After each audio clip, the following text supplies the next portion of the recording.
नमस्कार दोस्तों, स्वागत है आपका आपके अपने YouTube चैनल दीपक रचित कथा में। हर हर महादेव। दोस्तों, कल मंगलवार के दिन पड़ रही है एकादशी की विशेष तिथि और पूज्य गुरु जी कहते हैं कि जब भी मंगलवार के दिन एकादशी की तिथि पड़े तो आपको सिर्फ एक गुड़ के टुकड़े से एक ऐसा विशेष उपाय करना है जो आपके जीवन में चल रहे कष्टों को, जो आपके जीवन में चल रही समस्याओं को समाप्त करने के लिए बहुत ही अचूक साबित होने वाला है। पूज्य गुरुजी ने कहा कि एक गुड़ का टुकड़ा आपके जीवन में धन धान्य की प्राप्ति करवाता है। एक गुड़ का टुकड़ा आपकी आर्थिक समस्याओं को समाप्त करता है। एक गुड़ का टुकड़ा आपके व्यापार को, आपकी नौकरी को अच्छी तरह से चलाता है और एक गुड़ का टुकड़ा आपके घर में हो रही लड़ाई झगड़ों को समाप्त करता है। तो चलिए जानते हैं पूज्य गुरु जी द्वारा बताए गए इस विशेष उपाय के बारे में। लेकिन उससे पहले अगर आप भोलेनाथ जी को सच्चे दिल से मानते हो तो इस वीडियो को लाइक करें और चैनल को सब्सक्राइब करके कमेंट में हर हर महादेव जरूर लिखें। देखिए, आप सभी जानते हैं कि इस पवित्र महीने में पड़ने वाली इस एकादशी का महत्व बहुत अधिक है और इस दिन किए जाने वाले कुछ बेहद खास उपायों को आपको बिल्कुल भी नहीं छोड़ना चाहिए। इस वीडियो में हम लोग पूज्य जी द्वारा बताए गए 3 खास उपायों के बारे में जानेंगे। इनमें से जो भी उपाय आपकी समस्या के लिए, वो आपकी परेशानी के लिए हो, उस उपाय को आप कर सकते हैं। देखिए, पहला उपाय उन लोगों के लिए है जिनके जीवन में धन की समस्या चल रही है, जिनके जीवन में लगातार असफलताएं बनी हुई हैं, उन्हें सफलता नहीं मिल पा रही है, लगातार मेहनत कर रहे हैं, लगातार सब कार्य कर रहे हैं, लेकिन उन्हें अपने जीवन में सफलता नहीं मिल पा रही है। तो ऐसे लोगों को ये उपाय करना चाहिए। इस उपाय के लिए आपको सिर्फ 1 लोटा जल ले लेना है। लोटा तांबे का ले लीजिएगा और जल आप अपने किचन से ले लीजिएगा। 1 लोटा जल लेने के बाद आपको सिर्फ 1 टुकड़ा गुड़ का ले लेना है, क्योंकि आप सभी जानते हैं कि एकादशी के दिन आपको ये उपाय करना है और एकादशी की तिथि समर्पित होती है भगवान लक्ष्मी नारायण को। इसलिए ये उपाय करने से हमें लक्ष्मीनाथ की भी कृपा प्राप्त होगी और साथ ही साथ महादेव की कृपा प्राप्त होगी। देखिए, आपको 1 लोटा जल लेकर आपको सबसे पहले पहुंच जाना है किसी भी पीपल के वृक्ष के नीचे या फिर केले के वृक्ष के नीचे। इन दोनों में से जो भी वृक्ष आपके घर के आसपास, उसके नीचे पहुंच जाएंगे। अगर पीपल का है तो उसके नीचे पहुंच जाएगी और अगर केले का वृक्ष है तो उसके नीचे पहुंच जाइए। अब देखिए, सबसे पहले आप जो गुड़ का टुकड़ा लेकर गए हैं, उस गुड़ के टुकड़े को इसे लौटे जल में डाल दीजिए और इस जल को आप थोड़ा सा इन दोनों में से किसी भी एक वृक्ष के नीचे समर्पित कर, जब आप थोड़ा सा जल समर्पित करिए और ओम नमो भगवते वासुदेवाय इस मंत्र का कम से कम 11 बार या फिर 21 बार जाप कर लीजिए। फिर इसके बाद लौटे में जितना पूरा जल बचा हुआ है, उस जल को लेकर आप पहुँच जाइए किसी भी शिवालय, आपके घर के नजदीक जो शिवालय, वहां पर पहुंच जाइए और यह पूरा जल अब आपको शिवलिंग के ऊपर धीरे धीरे समर्पित करते जाना है और लगातार शिव महापुराण के मूल मंत्र श्री शिवाय नमस्तुभ्यम या फिर ओम नमः शिवाय का स्मरण करते जाना है। फिर इसके बाद आपकी जो विशेष मनोकामना है, जिसके लिए आप यह उपाय कर रहे हैं, वह मनोकामना आपको महादेव से बोल देनी है और साथ ही साथ आपको मंगलेश्वर महादेव से प्रार्थना कर लेनी है कि आपकी मनोकामना पूर्ण करने की कृपा करें। ऐसी प्रार्थना करते हुए फिर वापस आप अपने घर आ जाएंगे। पूज्य गुरु जी कहते हैं कि जब भी मंगलवार के दिन एकादशी की विशेष तिथि पड़ा करें तो आपको ये विशेष उपाय, 1 गुड़ के टुकड़े वाला यह विशेष उपाय करने से बिल्कुल भी नहीं चूकना चाहिए। आप इस मंगलवार ये उपाय करिएगा और पर हमें अगली एकादशी में बताइएगा कि आपके जीवन की कितनी समस्याएं सिर्फ इस छोटे से उपाय को करने से समाप्त हो गई है। तो अगर आपके जीवन में आर्थिक समस्याएं हैं या फिर आपको लगातार असफलता मिल रही है, तो आप इस उपाय को जरूर करिएगा। अब इसके बाद बात करते हैं पूज्य गुरु जी द्वारा बताए गए दूसरे खास उपाय के बारे में। ये उपाय उनको करना है जिनके जीवन में माता लक्ष्मी की कृपा नहीं प्राप्त हो पा रही है, धन धान्य की प्राप्ति नहीं हो पा रही है, धन कमाने के सारे रास्ते उन्हें बंद दिखाई पड़ रहे हैं, दुर्भाग्य दरिद्रता का लगातार सामना कर रहे हैं। तो ऐसे लोगों को ये उपाय कर लेना चाहिए। देखिए, इस उपाय के लिए आपको या तो 1 पान का पत्ता ले लेना है और या फिर 1 पीपल का पत्ता ले लेना है। इन दोनों में से जो भी आपको मिल जाए वो आप ले सकते हैं।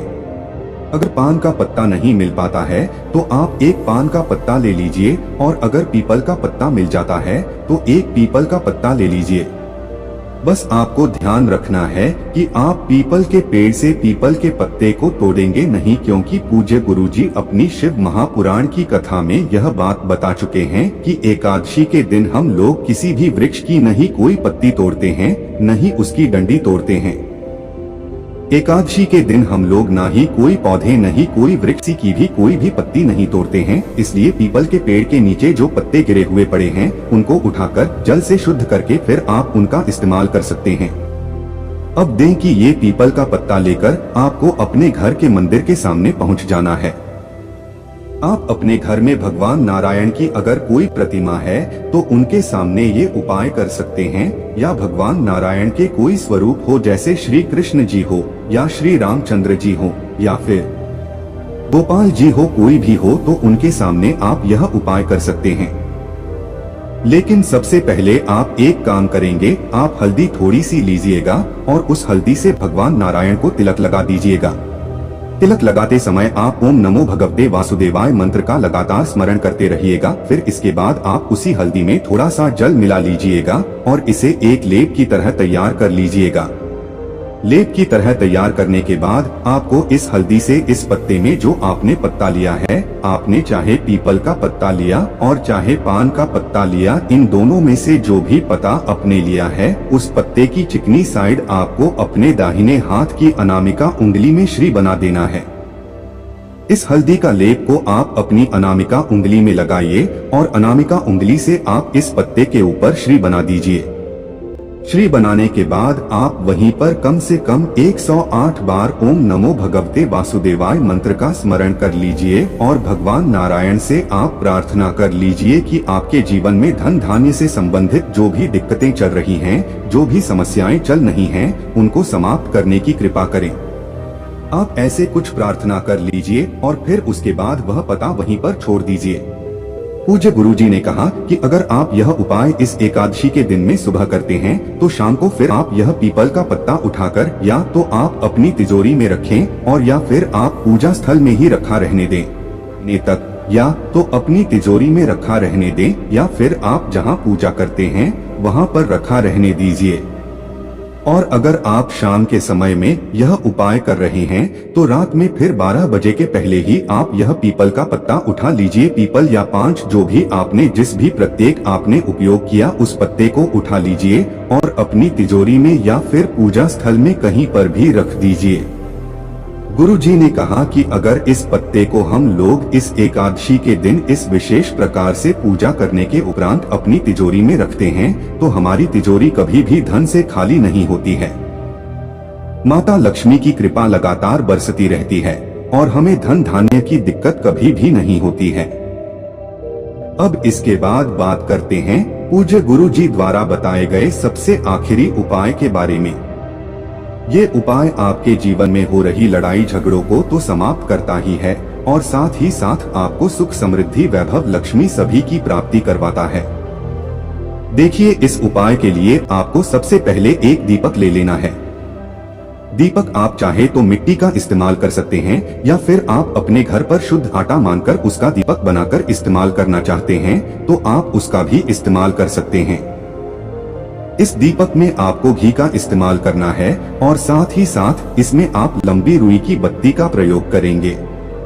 अगर आपको शुद्ध देशी गाय का घी मिल जाता है तो ये इस उपाय के लिए बहुत ही लाभकारी होगा।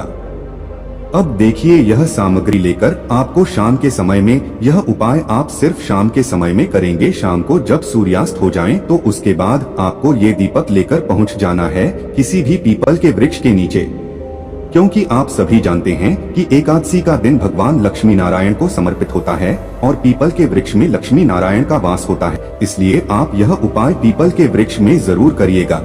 के वृक्ष की जड़ होती है और उसके आसपास कहीं पर रख देंगे और इसे प्रज्वलित कर देंगे।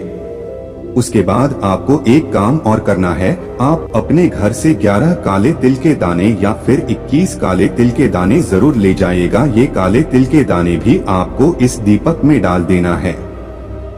काले तिल के दाने डालने के बाद आप कम से कम 108 बार ओम नमो भगवते वासुदेवाय इस मंत्र का स्मरण जरूर कर लीजिएगा। पूज्य गुरुजी ने कहा कि भगवान लक्ष्मी नारायण को प्रसन्न करने के लिए यह मंत्र बहुत ही अचूक होता है और काले तिल के दाने जब भी हम किसी उपाय में प्रयोग करते हैं तो उससे हमारे जीवन की आर्थिक समस्याएं समाप्त होती है और दीपक जलाने के उपरांत हमारे जीवन में जो लड़ाई झगड़े हो रहे हैं, जिनकी वजह से घर में अशांति का माहौल बना रहता है, हमें सुख समृद्धि की प्राप्ति नहीं हो पा रही है, तो पूज्य गुरुजी ने कहा कि दीपक प्रज्वलित करने के बाद 11 या 21 काले तिल के दाने डाल लीजिए और मंत्र का स्मरण करने के बाद आप अपनी मनोकामना बोल दीजिए, फिर उसके बाद वापस अपने घर आ जाइए। गुरुजी कहते हैं कि ये उपाय करने से आपके घर में खुशहाली आएगी, लड़ाई झगड़ा समाप्त होगा, आर्थिक समस्याएं दूर होंगी, धन की प्राप्ति होगी और आपको भी सुख समृद्धि तथा वैभव की प्राप्ति होगी। दोस्तों, आज के लिए बस इतना ही।